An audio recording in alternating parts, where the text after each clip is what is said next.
את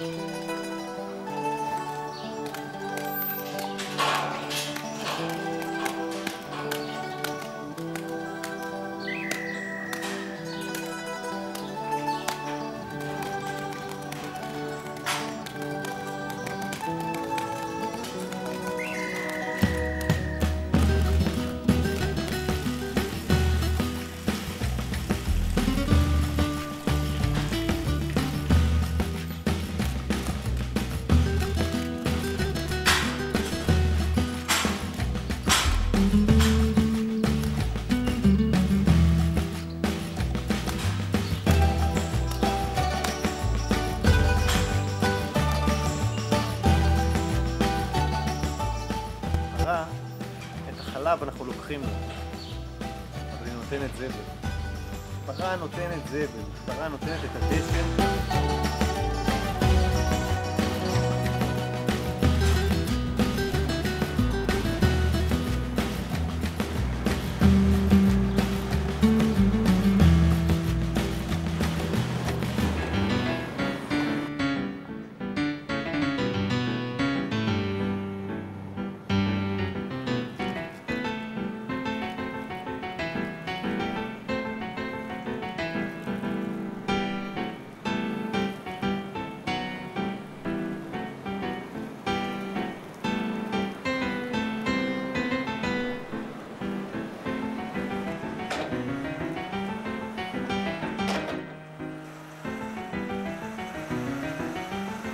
הסככה משמשת כאתר קומפוסט מקורה שלנו, ואת העודפים אנחנו לוקחים לשדה.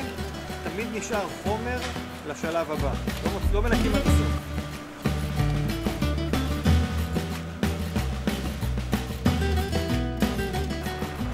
על ידי הקלטור אנחנו מייבשים את המרבץ. בקיץ אנחנו מקלטרים פעם ביום.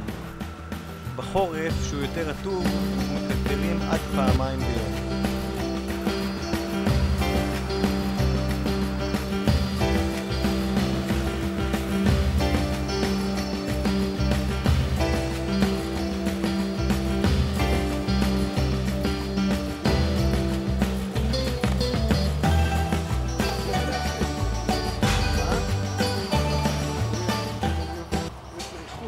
מדהים, זהו, זה עד המחלוטה, יורם, זה המחלוטה.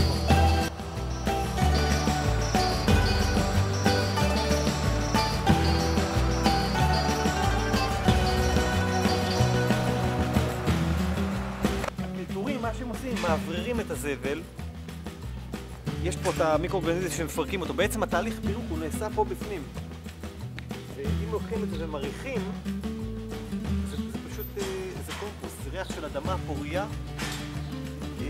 אפשר לחפור לעומק יותר, זה חם קצת. מבחינתנו המקום שאנחנו, הרפת שלנו, הלב שלה זה הפרה. אנחנו מתייחסים לפרה כלמלכה של המקום הזה, גם מבחינת היחס שאנחנו נותנים לה, המרחב שאנחנו בונים לה, הסביבה הנקייה, יבשה, בלי זבובים יחסית, ריח טוב. בסך הכל גם הפרה נושמת את הנשימה שלה עם האף וגם עריכת הריחות עליה אני מניח. בריאות העצים אצלנו מעולה. הפרות מגיעות למכון חליבה לחליבה נקיות לגמרי. אתם תראו שאין זבל טרי בגוף אליהם.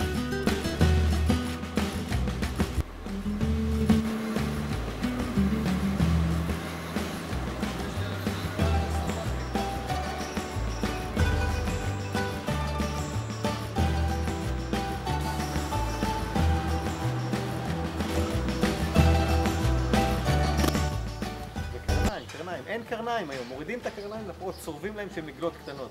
אצלנו יש קרניים, זה חלק מהמבנה של הפרה, אנחנו לא צורבים קרניים.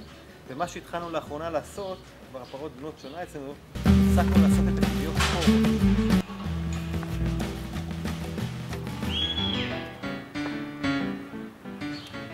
בהרדוף, החקלאות והרפת זה ענף אחד. בעצם הרפת היא הלב של החקלאות. הפרות נותנות את הזבל. מיוצר מזה קומפוסט, זה הדשן של השדה, השדה מגדל אוכל לפרות, זו מערכת סגורה.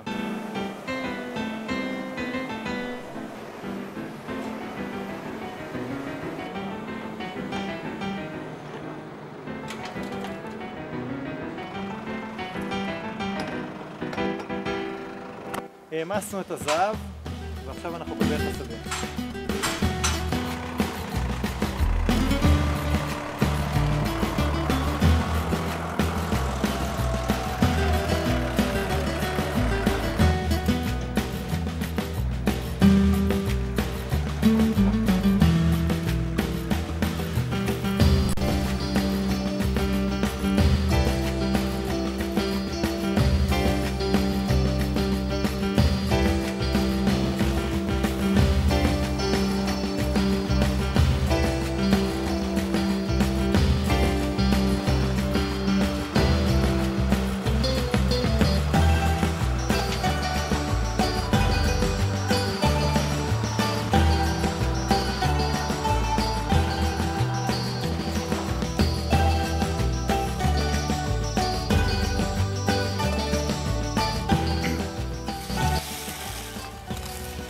זה סלק מספוא, אוכל הפרות, קיבל את הקומפוסט מהרפת, חוזר כאוכל הפרה.